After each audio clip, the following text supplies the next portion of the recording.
अहमदनगरच्या जिल्हाधिकारी कार्यालयासमोर भ्रष्टाचार विरोधी आंदोलन तसेच आदिवासी विविध संघटनांच्या वतीनं जिल्हाधिकारी कार्यालयासमोर आमरण उपोषण करण्यात आले असून आज उपोषणाचा दुसरा दिवस आहे।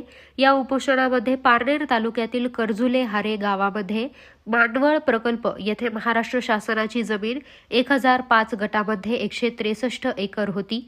त्यामधून काही जमिनीचं वाटप झालं, मात्र 55 एकर जमिनीचे बोगस कागदपत्र देऊन वाटप केले आहेत।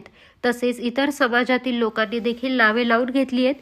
आदिवासी दलित समाजाचे लोक 1935 इंग्रज काळामध्ये जमीन देण्यात आली होती, मात्र आदिवासी भिल्ल समाज हा अशिक्षित असल्या कारणानं त्यांनी शासन दरबारी नोंद न केल्यानं 7 बाऱ्यावर नावे आली नाहीत। त्यामुळे 175 ला नावे कमी झाली।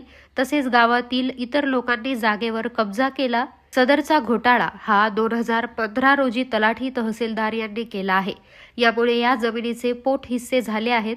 त्या जमिनी विक्री झाल्या आहेत, ते ताबडतोब रद्द करावेत।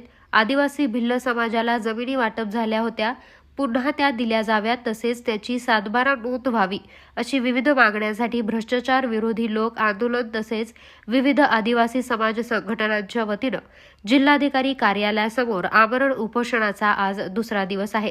तरी शासनाने कुठली दखल घेतलेली नाही, तर विभागीय आयुक्त कार्यालय येथे उपोषणाला बसणार असं देखील उपोषणकर्त्यांनी म्हटलं आहे। आज या ठिकाणी भ्रष्टाचार विरोधी लोक आंदोलन या संघटनेचं हे जे आंदोलन आदिवासी जमिनींबाबत आदिवासी बचाव आंदोलन सुरू आहे, याचा आज दुसरा दिवस आहे। या जिल्हाधिकारी अहमदनगर यांनी 2015 साली एक आदेश काढून या ज्या आदिवासी जमिनी होत्या त्या इतर समाजातील लोकांना कशा मिळतील अशी तरतूद केली आणि या आदिवासी जमिनींमध्ये इतर समाजातील लोक घुसले आणि 1065 जो गट नंबर आहे त्याच्या 163 एकरचा तो गट आहे।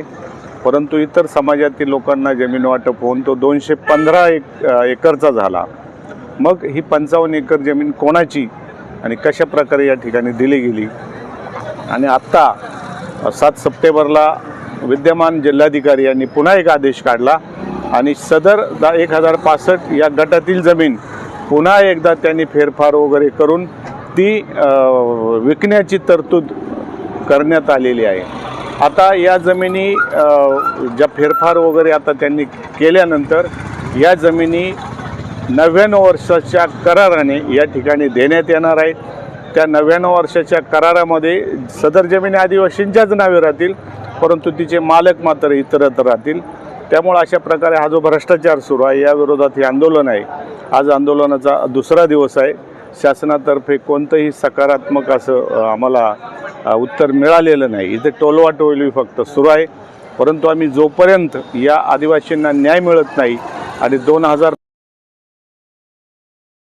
जे फेरफार जे झालेले आहेत ते रद्द भ्रष्टाचार विरोधी लोक आंदोलन संघटनेच्या वतीने मी विनंतीपूर्वक आवाहन करतो की जर येत्या 2 दिवसात या माननीय तहसीलदार